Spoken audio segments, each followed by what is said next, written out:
అన్నా ఏమో అనుకున్నాం గాని ఏపీ మాజీ మంత్రి సీదిరి అప్పలరాజు సారు మంచి కళాకారుడేనుళ్ళు. కరెంటు బిల్లుల పెంపుల మీద నిరసన నార్మల్గా చేస్తే ఏం బాగుంటది అనుకుండో ఏమో గాని సాసు ఓ మేరా సాసు అన్న పాట ఉండే కదా, ఇక ఆ పాటను ప్యారడీ కట్టి ప్రాక్టీస్ చేసే వచ్చిండు కదా మంచిగా. ఇనూరు ఎట్లా వాడుతుండో.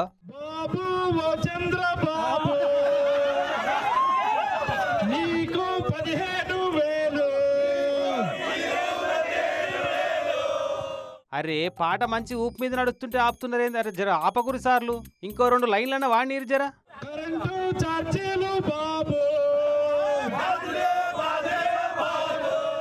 అమ్మో రాత్రే ప్రాక్టీస్ చేసిండో తెల్లారంగా సలీల ప్రాక్టీస్ చేసిండో మంచిగానే వాడుతుండు కదా ప్యారడీ పాట.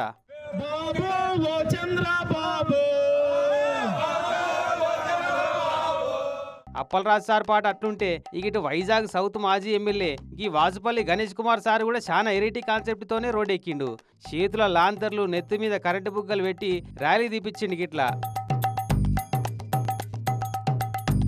అగో ఈ గుండాన నెత్తి మీద బుగ్గ పెడదామనుకుంటే అయిపాయ్. అధికారంలో లేని పార్టీలకెళ్ళి కార్యకర్తలు జారుకున్నట్టు ఇంటికెళ్ళలేని గుండె మీదకెళ్ళి రబ్బర్ కూడా జారిపోయేది. ఇట్లా జారి పట్టున వలిగింది బుగ్గ. ఇక మళ్ళీ ఇంకో బుగ్గ పెట్టి మొత్తానికి సెట్ చేసిర్రు. ఇక ఆడికెళ్ళి కరెంట్ ఆఫీస్ దాకా పోయి వినతి పత్రాలు ఇచ్చి వచ్చిర్రు అంతా కూడా. కానీ పెరిగిన కరెంటు ఛార్జీలో వీళ్ళ సెలెక్ట్ చేసుకున్న ధర్నా కాన్సెప్ట్లో కానీ ఏదైతే ఏంది ఇక ఎప్పటికీ అమ్ముడు ఓవరా ఇవి అని దుకాణాలలో మూలకు వారేసిన లాంతర్లకు ఎర్రబుగ్గులకు మళ్ళా గిరాకి వచ్చినట్టు అయింది పో.